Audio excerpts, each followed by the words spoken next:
Abra o coração, peço para que Jesus fale com você nesta manhã. Eu tenho uma palavra de esperança e de restauração para o seu coração.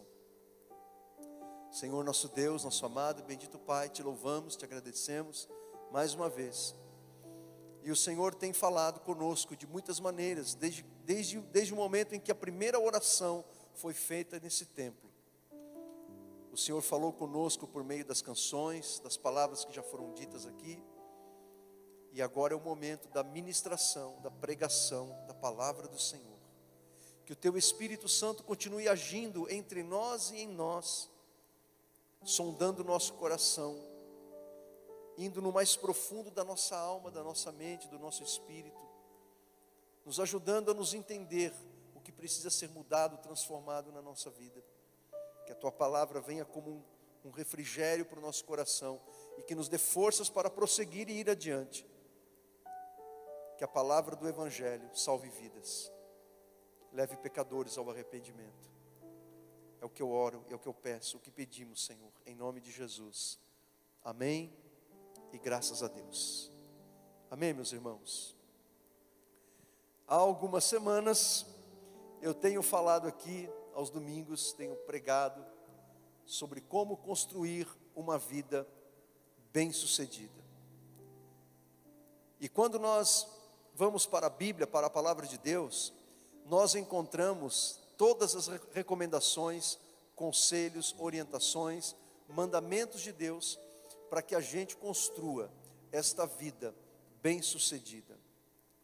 E hoje eu quero falar sobre um desses conselhos, e hoje eu encerro essa série de mensagens com este conselho e orientação, e na verdade não é bem um conselho ou uma orientação, mas um lembrete de Deus para nós.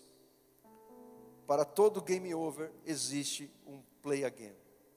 Em outras palavras, para quem caminha com Deus, para quem caminha com Jesus, para quem pertence ao Senhor, para todo fim de jogo existe um jogue de novo. Para todo aquele que anda com Deus, para todo aquele que caminha com Jesus, nem todo fim é um fim. Ele pode ser um recomeço. E eu quero falar com você sobre isso nesta manhã. Talvez você tenha experimentado alguns fins na sua vida. E isso faz parte da vida. Há coisas que se acabam. Há coisas que precisam, na verdade, acabar. Há coisas na nossa vida que precisam ter um fim. E quando algumas coisas elas têm um fim na nossa vida, algumas delas talvez seja a vontade de Deus de que elas ressuscitem, de que elas nasçam novamente, de que elas ganhem vida. Outras coisas que tiveram fim, talvez a gente precise virar a página, deixar aquele passado no passado, virar a página da vida e prosseguir, ir em frente. O fato é que nós experimentamos fins, começos e recomeços. Assim é a vida, assim é o ciclo da vida. E talvez você esteja vivenciando algo na tua vida, onde alguém colocou um ponto final em algum sonho, em algum projeto, em algum desejo que você tem, em algum plano que você tem para a sua vida. Talvez alguém, talvez alguma circunstância da vida, talvez você mesmo tenha colocado um ponto final naquilo ali. Mas Deus, quem sabe, Ele está querendo colocar uma vírgula e não um ponto final, para que você siga, para que você vá adiante. Como diz o poeta, navegar é preciso. Nós precisamos prosseguir.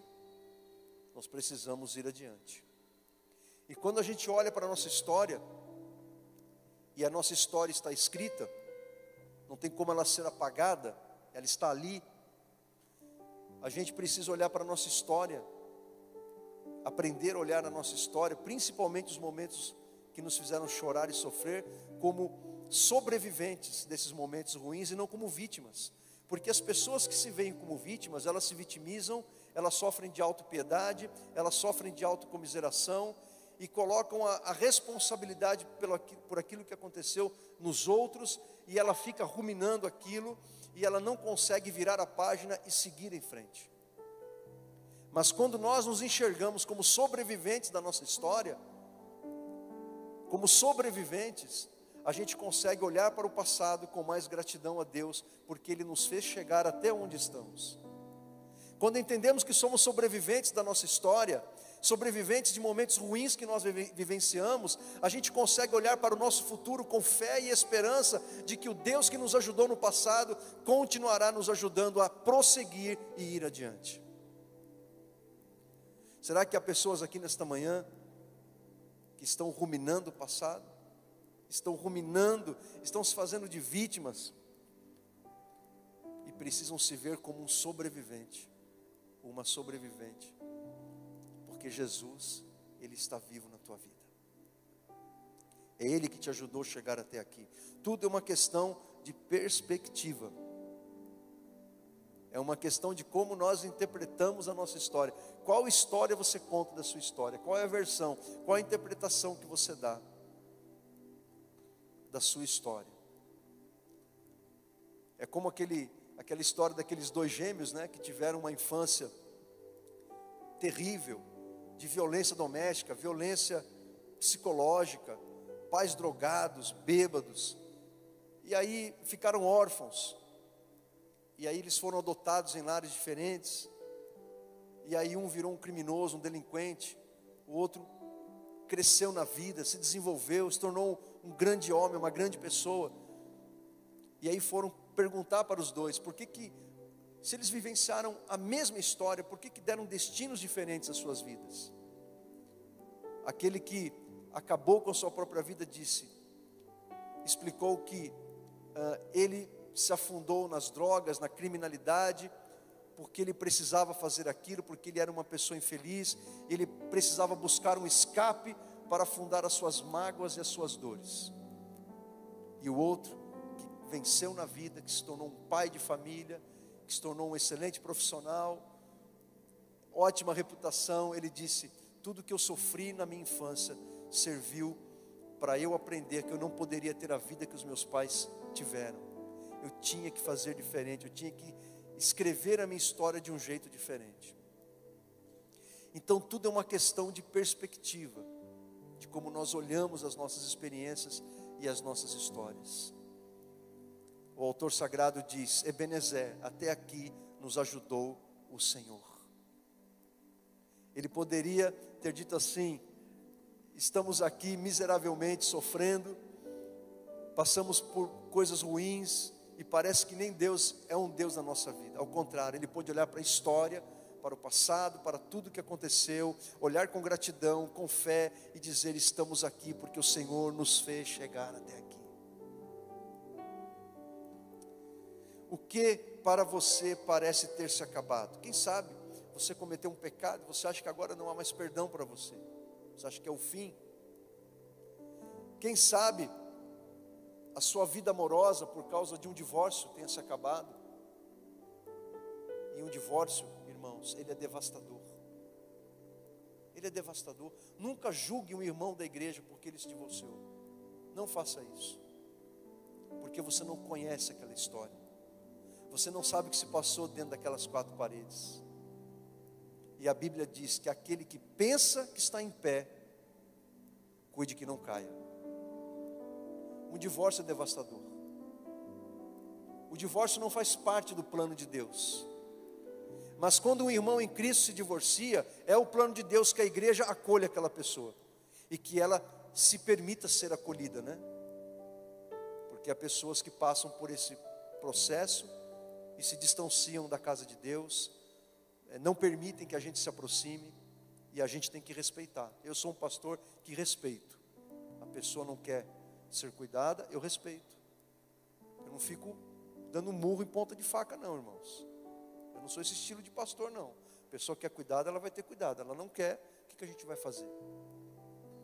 Mas o que eu estou dizendo é que a gente tem que aprender a acolher, sem julgar, ajudar, se a pessoa quer ajuda, se ela pede ajuda. Isso é cristianismo.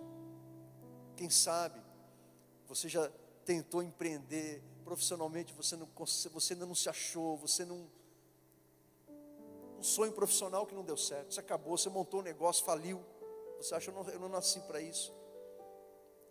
Quem sabe a alegria de viver, ou o sentido da vida, porque você sofreu uma grande perda. Quantas mortes a gente viu acontecer nesses últimos tempos, e não somente pela Covid, perder alguém querido, perder alguém que amamos, é uma dor muito grande, que as palavras muitas vezes pouco ajudam. Somente Deus para dar o consolo que nós precisamos quando perdemos alguém que amamos.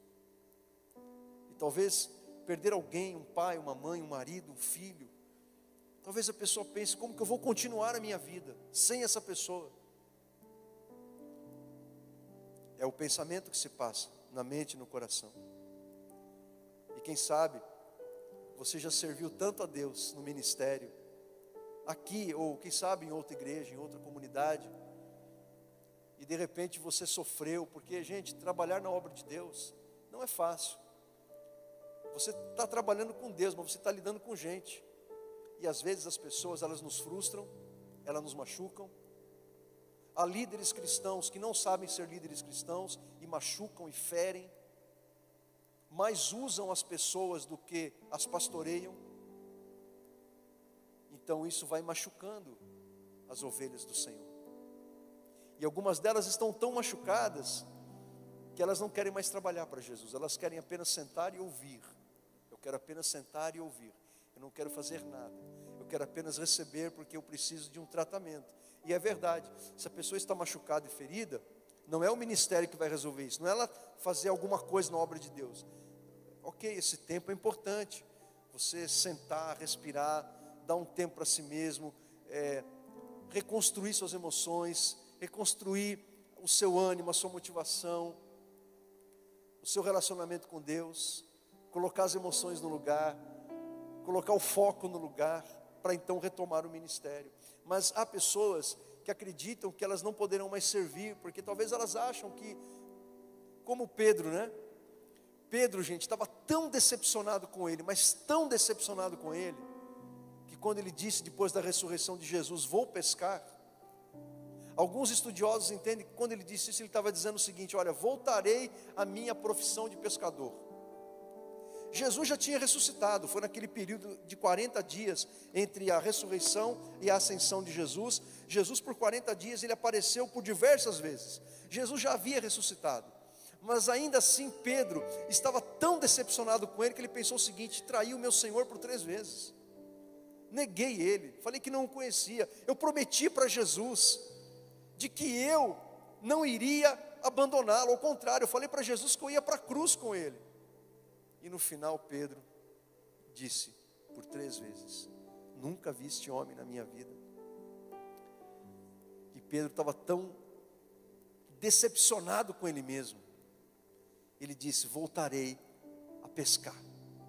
Meu negócio é pescar peixe. Esse negócio de pescar homem não é comigo. Esse negócio de ser apóstolo, discípulo de Jesus, esse negócio de ser pregador do evangelho, líder de um rebanho, esse negócio não é comigo. Voltarei a pescar. Pedro achava que estava tudo acabado.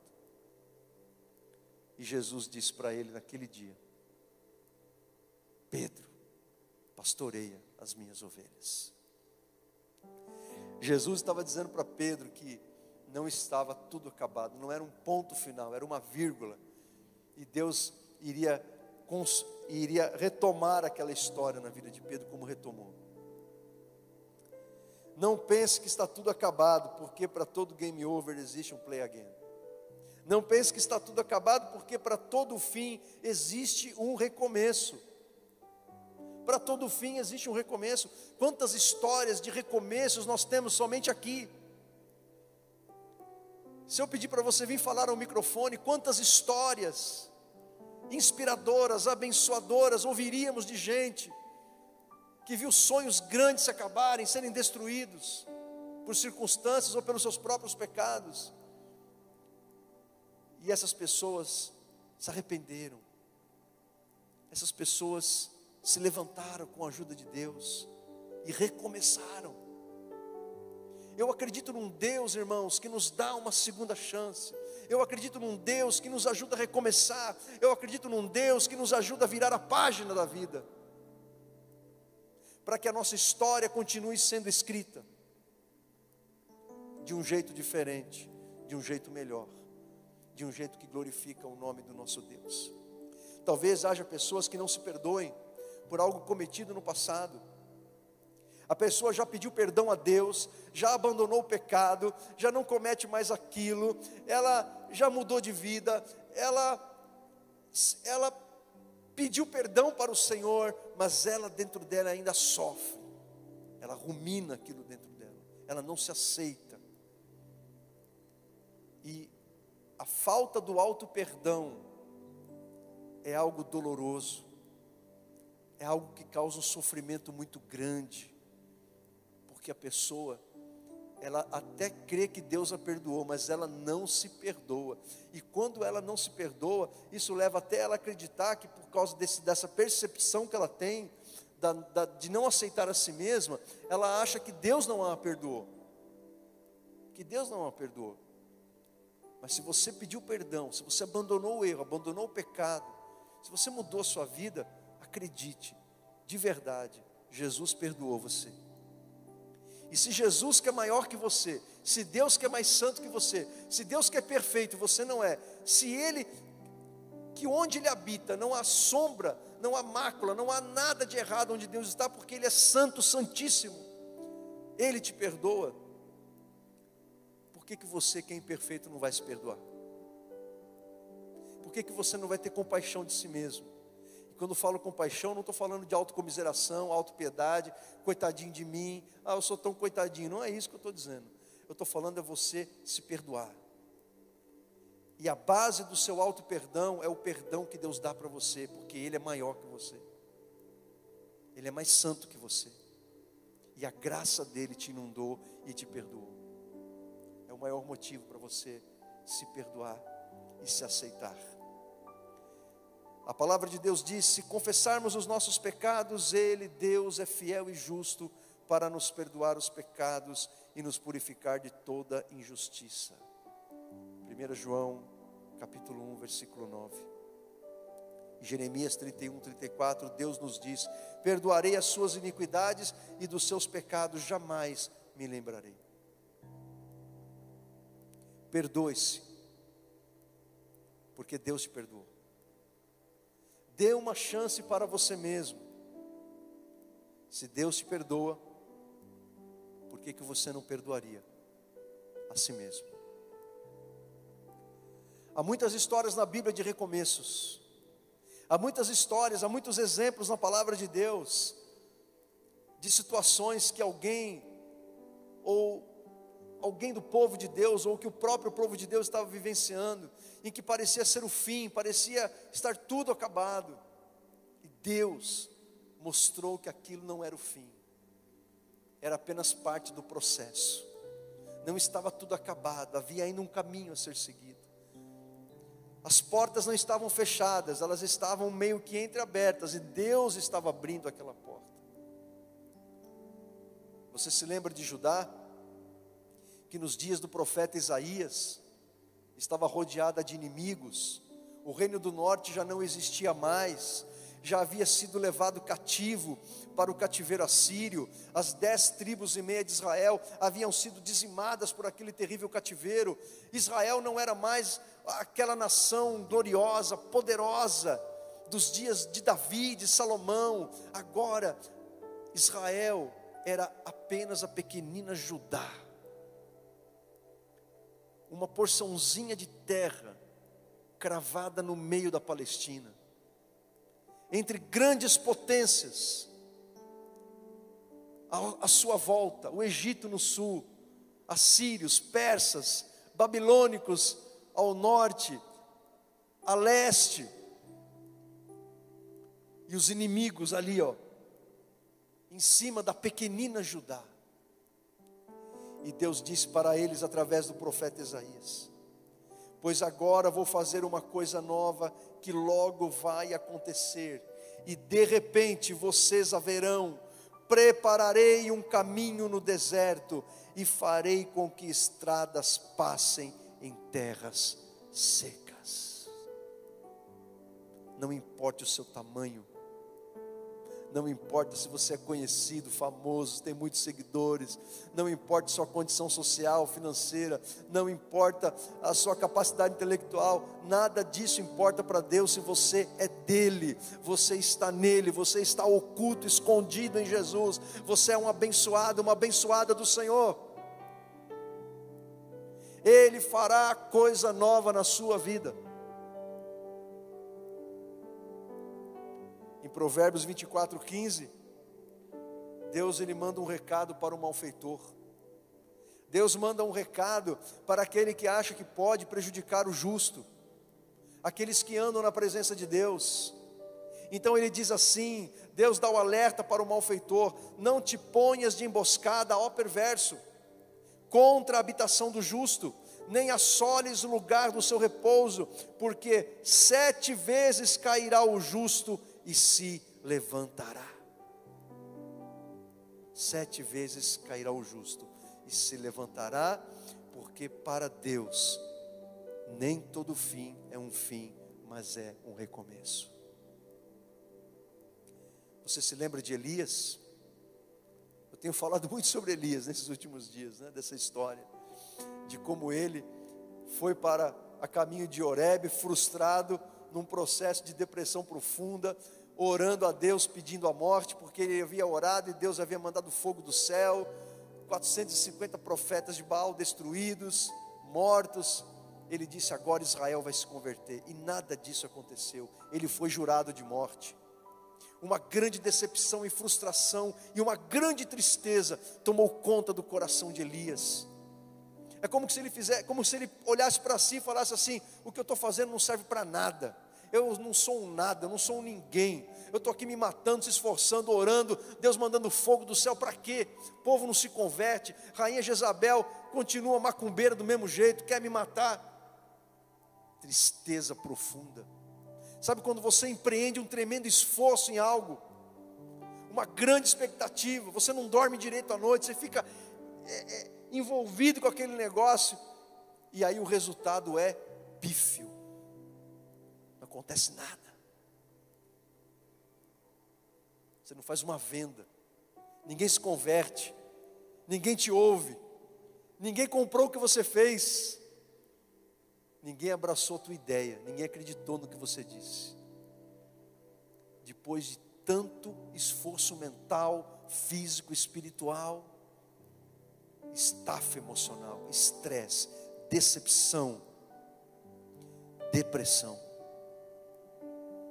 Elias vai para Horebe, diz: Senhor, tira a minha vida, me mata. E aí ele começou com um espírito de autopiedade: só sobrou eu, Senhor, não tem mais ninguém, eu fui o único santo, o único crente que sobrou em Israel.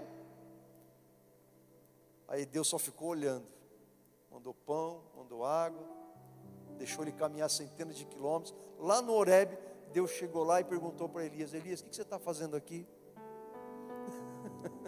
Por que Deus já não fez essa pergunta para Elias lá no começo da viagem? Deus deixou Elias ir, porque Deus faz isso com a gente. Você quer ir? Vai. Vai, seu bobão, vai. Aí quando a gente chega lá, Deus pergunta: o que você está fazendo aqui? Eu mandei você vir aqui?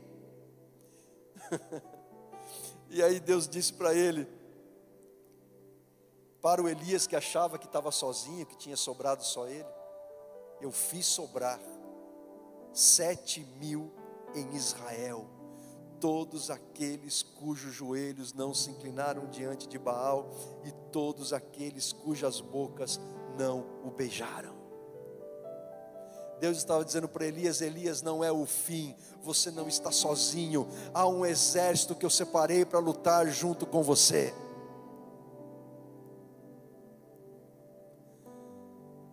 Dias do profeta Jeremias, aquela pequenina Judá que eu falei, iria sofrer também um cativeiro, dessa vez pelos babilônicos. Os babilônicos, sob o comando de Nabucodonosor, sitiaram Jerusalém por meses e meses. Ninguém entrava, ninguém saía. destruição. E chega um momento que Nabucodonosor invade a cidade, destrói os muros, profana o templo, queima o templo do Senhor, mata mulheres, crianças, idosos, destruição. As pessoas mais capazes são levadas como cativas para a Babilônia. Morte, destruição, choro, desespero, fome, tragédia. E então Jeremias escreve Lamentações, porque Lamentações, como o nome já diz, é uma lamentação de um homem que estava assistindo como testemunho ocular de todas aquelas tragédias. E no meio daquela dor e sofrimento, Deus disse para o seu povo: as misericórdias do Senhor são a causa de não sermos consumidos, porque as suas misericórdias não têm fim, renovam-se a cada manhã, grande é a tua fidelidade. Deus estava dizendo: vocês estão sofrendo, mas não é o fim. Eu vou guardar vocês, eu vou preservar vocês. Vocês sobreviverão, vocês voltarão do cativeiro, porque a minha misericórdia é a causa de vocês não serem consumidos. Sabe por que tem gente aqui hoje nesse culto, irmãos? Sabe por que tem gente aí sentada, ouvindo?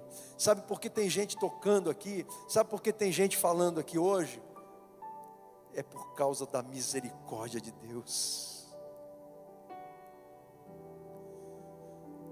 Porque se não fosse a misericórdia do Senhor, nenhum de nós estaríamos aqui hoje.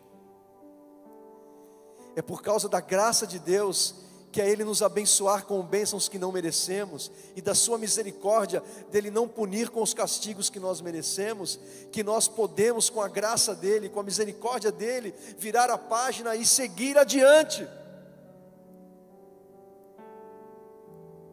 Não se vitimize, creia no perdão de Deus, se agarre em Jesus e siga adiante, porque não é o fim.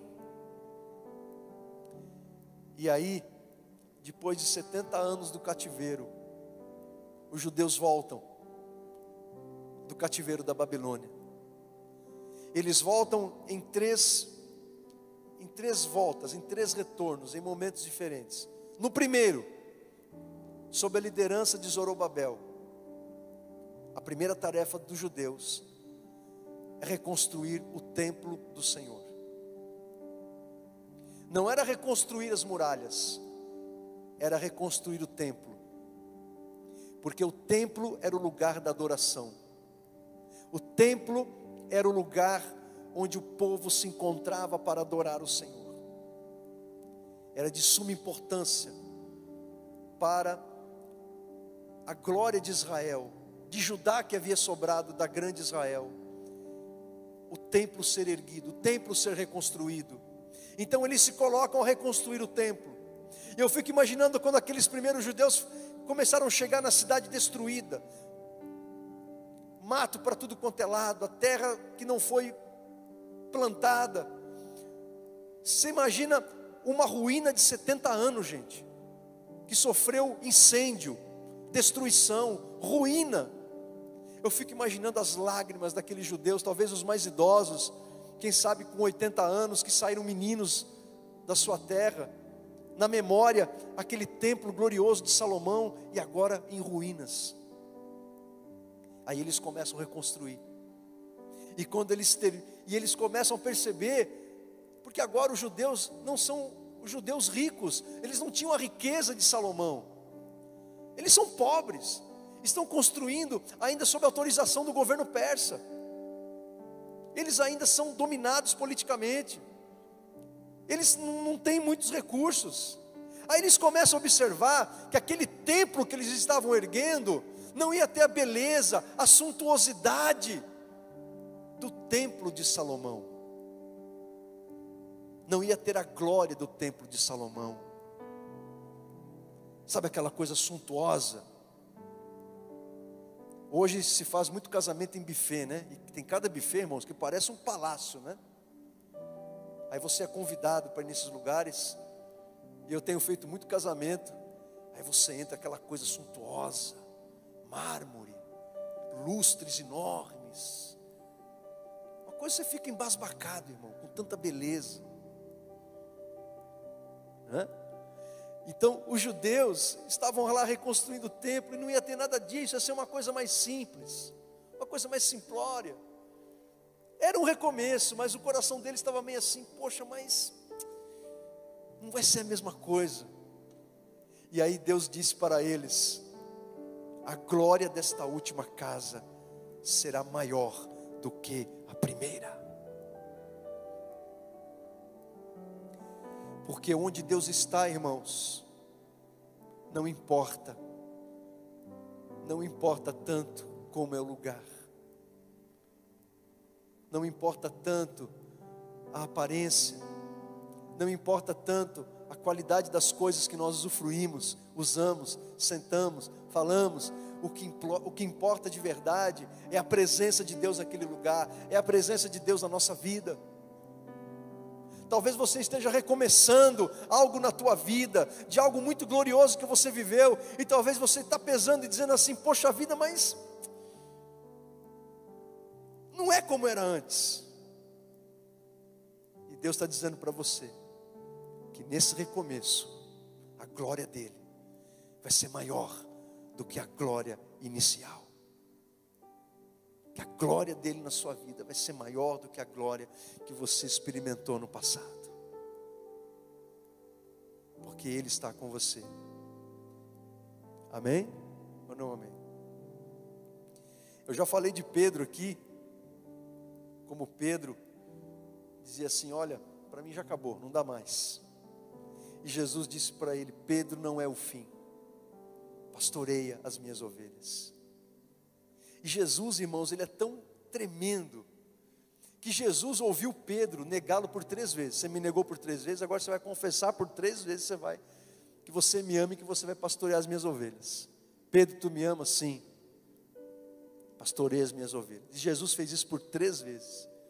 E aí Pedro entendeu o seguinte: eu tenho o perdão do meu Senhor, eu vou fazer o que Ele quer. E Pedro pôde entender que não era o fim. A traição que ele havia cometido havia entristecido o coração de Jesus, é verdade, mas Jesus havia perdoado o seu servo. E ele, Pedro, pôde receber o perdão de Deus, receber o perdão de Jesus e seguir adiante no plano que Deus tinha para ele. Você se lembra da mulher pega em adultério? Onde havia vários homens com pedras na mão para matar aquela mulher, para fazer cumprir a lei de Moisés, e punir aquela mulher com apedrejamento em público. E então aproveitaram aquela situação para pegarem Jesus, e perguntaram para ele: e aí, o que a gente faz com ela, Jesus? E Jesus disse: aquele que não tem pecado nenhum, que atire a primeira pedra. E Jesus então se agachou, começou a escrever algo no chão, na terra, na areia, que nós não sabemos o que era, até hoje não sabemos. Alguns acreditam que Jesus estava escrevendo os pecados de todos que estavam ali, não sabemos. Isso é um mistério que nós vamos levar lá para o céu, não sabemos o que é. O que nos interessa é que quando Jesus falou isso, a começar dos mais velhos, um a um foi saindo. Por que a começar dos mais velhos? Por causa da maturidade, porque os mais velhos, por viverem mais, têm mais pecados acumulados, e porque os mais velhos têm uma tendência de ter uma misericórdia maior. Observe os pregadores jovenzinhos que estão começando a pregar. Observe, qual que é a mensagem dos pregadores jovenzinhos que estão começando a pregar? Mensagem de justiça, né? Uma mensagem mais dura, uma chamada ao arrependimento. Mas à medida que a gente vai ficando mais velho, a gente vai trazendo uma mensagem de mais conforto, de mais consolação. A gente vai entendendo que o ser humano é difícil, a gente dá muito trabalho para Deus, que não dá para exigir perfeição das pessoas. A gente vai ficando mais misericordioso. Eu estou nessa fase.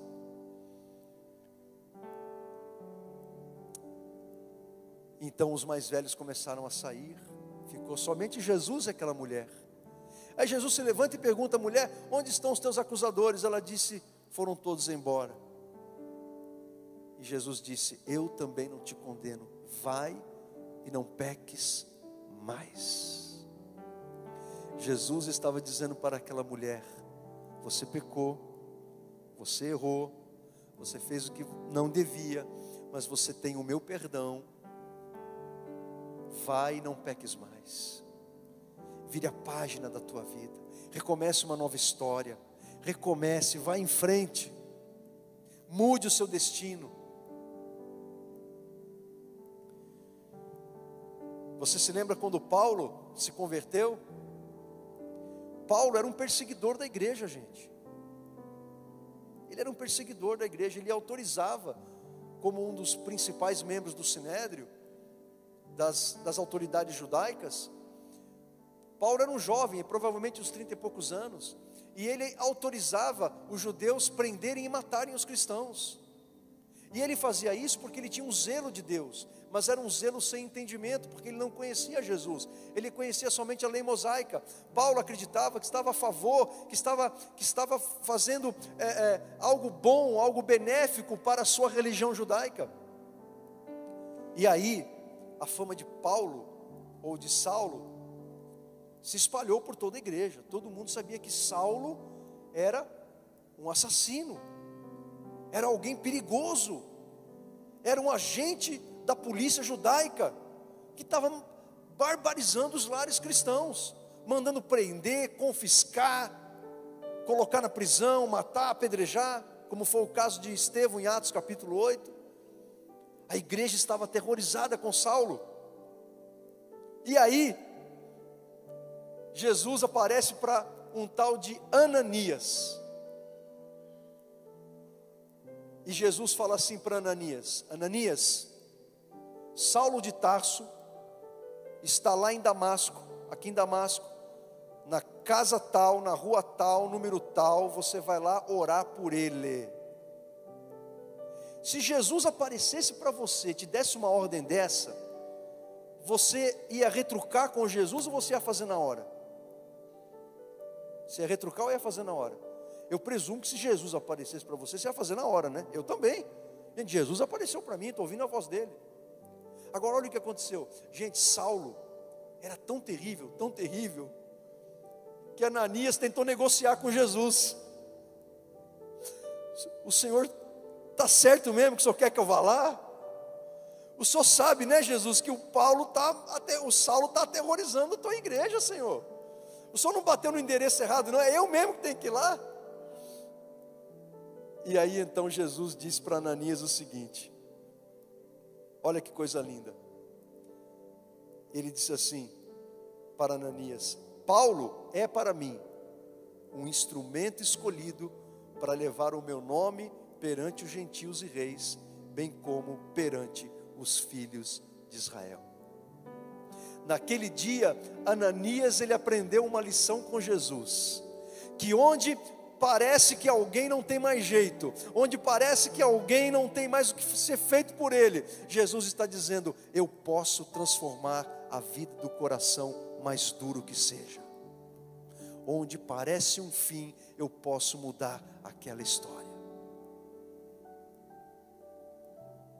E mais tarde, Paulo, já convertido, já um apóstolo, escrevendo aos Coríntios, ele disse, falando das suas experiências, ele pôde dizer: em tudo somos atribulados, porém não angustiados, perplexos, porém não desanimados, perseguidos, porém não desamparados, abatidos, porém não destruídos. Ele escreve isso porque Paulo, de perseguidor, se tornou perseguido. Paulo aprendeu que era ser perseguido por causa de Jesus. Mas ele está dizendo: em cada perseguição, em cada afronta, em cada luta, em cada sofrimento, nós continuamos de pé, porque não é o fim, é apenas parte do processo. Ficamos angustiados, atribulados, porém não angustiados, perplexos, porém não desanimados, perseguidos, mas não desamparados, abatidos, porém não destruídos. Paulo está dizendo que ele tinha motivos para recomeçar, para seguir em frente, mesmo enfrentando lutas e dificuldades, irmãos. E por fim, eu cito as palavras de Jesus que diz para todas as pessoas: o que vem a mim, de modo nenhum o lançarei fora. Aquele que se achega a Jesus com fé, com o coração contrito, com o coração arrependido, crendo no perdão de Deus, crendo que Jesus é a nossa esperança viva, jamais essa pessoa será rejeitada por Deus. E o nosso Jesus nos faz o convite: vinde a mim todos os que estáis cansados e sobrecarregados, e eu vos aliviarei. Tomai sobre vós o meu jugo e aprendei de mim, porque sou manso e humilde de coração. Achareis descanso para a vossa alma, porque o meu jugo é suave e o meu fardo é leve. Quem sabe você está carregando um fardo muito pesado para a tua alma. Jesus está dizendo: entregue esse fardo para mim, toma o meu fardo e siga comigo, porque eu vou segurar na tua mão, vou mostrar os meus caminhos, eu vou te ensinar a minha vontade, e você será uma pessoa abençoada por mim. Jesus está dizendo para você que onde parece um fim, na verdade, pode ser um recomeço. Jesus está dizendo para você que Ele tem hoje para você um recomeço. Ele tem para você um novo começo. Feche os teus olhos, abre o teu coração. Porque Jesus, Ele te oferece mais uma chance. Jesus, Ele não desiste de você. Ele nunca vai desistir de você.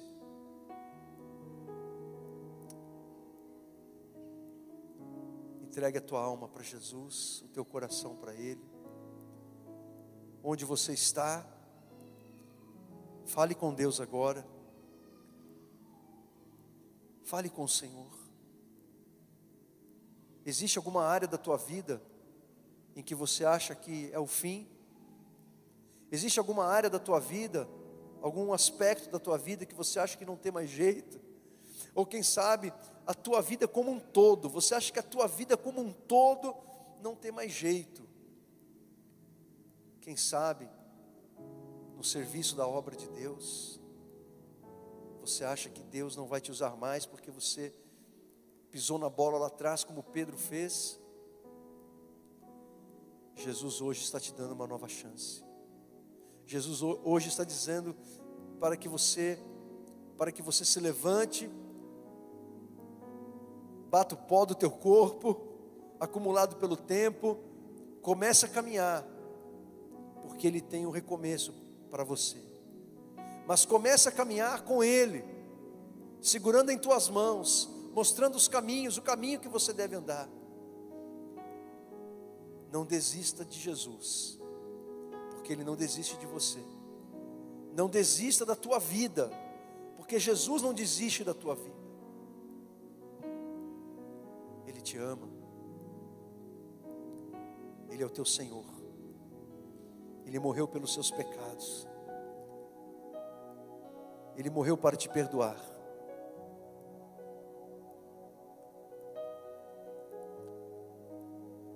Que a mensagem da palavra de Deus encontre um solo espiritualmente fértil no teu coração. Acredite, você é um amado do Senhor. Você é uma amada do Senhor. Jesus tem cuidado de você, ainda que você não perceba isso.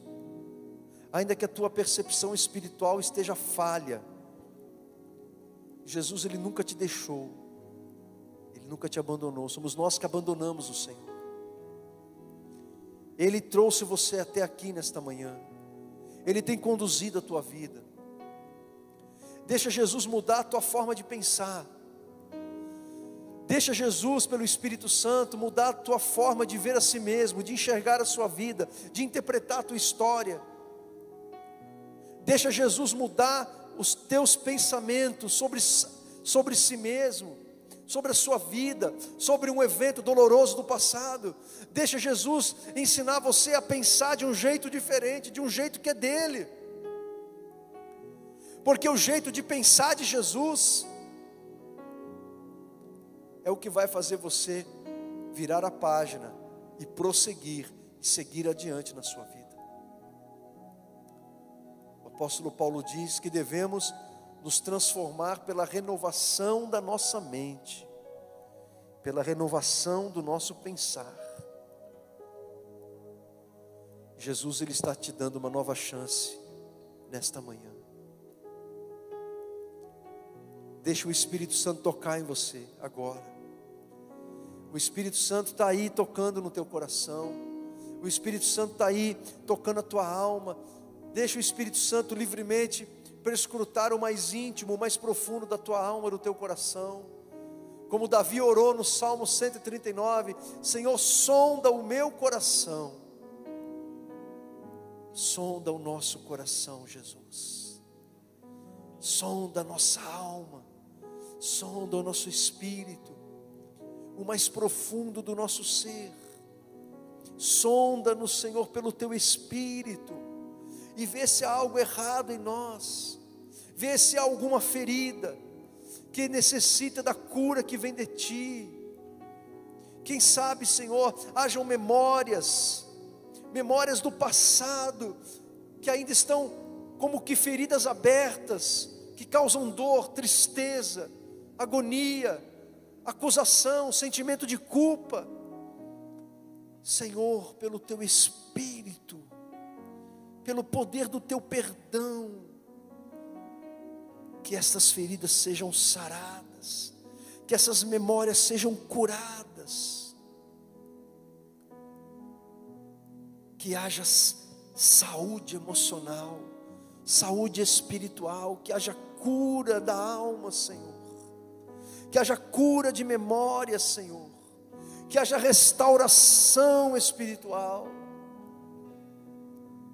que haja perdão, que haja restauração, que haja vida, que haja paz, e que os teus filhos e filhas, Senhor, sejam levantados por ti nesta manhã, para recomeçar, para escrever uma nova história, para escrever um novo destino, para deixarmos um legado que glorifica o nome do Senhor. Pai, em nome de Jesus, segura em nossas mãos. Toma, Senhor, os fardos pesados que estão sobre os nossos ombros, fardos que nós não podemos carregar, fardos que nós não precisamos carregar. Que nós, por fé e confiança no Senhor, entregamos esses fardos a Ti, e que o Senhor nos dê do Teu fardo que é leve, e que o Senhor traga descanso para a nossa alma. Senhor, que haja cura nesta manhã, que haja cura nesta manhã, que os Teus filhos e filhas sejam curados, Senhor, na alma, no coração, na mente, na memória. Que haja restauração, que haja avivamento espiritual, que haja vida, Senhor, que haja alegria do Espírito Santo em nossas vidas, que haja salvação e novo nascimento para aqueles que ainda não Te conhecem, Senhor, que vidas venham se arrepender dos seus pecados, e que esse arrependimento, Senhor, seja produzido pelo poder do Espírito e da palavra do Evangelho, e que haja novo nascimento, que haja vivificação, que haja vida, Senhor, sendo levadas por Ti da morte para a vida, das trevas para a luz. Que haja novo nascimento, que haja festa nos céus, por parte dos Teus anjos, por vidas e almas que se convertem na terra agora.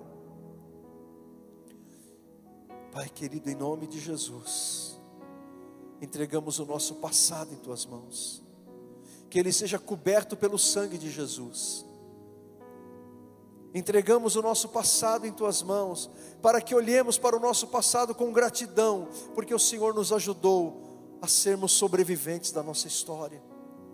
Entregamos em Tuas mãos o nosso presente, para que neste presente, no tempo que se chama hoje, venhamos desfrutar da presença do Senhor que está conosco agora. Entregamos em Tuas mãos o nosso futuro, porque sabemos que podemos orientar o nosso futuro com esperança, fé e confiança, porque o Senhor Jesus é a nossa esperança que vive e vive eternamente. Pai, que vidas sejam restauradas, vivificadas nesta manhã, e que assim relacionamentos sejam restaurados, casamentos sejam restaurados, famílias sejam restauradas, relacionamentos familiares sejam restaurados, relacionamentos entre pais e filhos sejam restaurados, que sonhos sejam restaurados.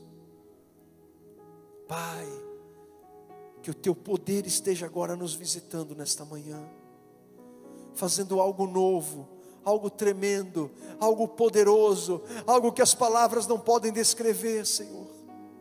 Que o Senhor esteja transformando o deserto, Senhor, o deserto num oásis. Que o Senhor esteja transformando, Senhor, caminhos cheios de pedra e de espinhos, um caminho para a gente percorrer, para que a gente chegue no destino que o Senhor tem preparado para nós. Que sejamos cheios da alegria e do amor do Espírito Santo sobre nós. Eu convido você a ficar em pé nesse momento.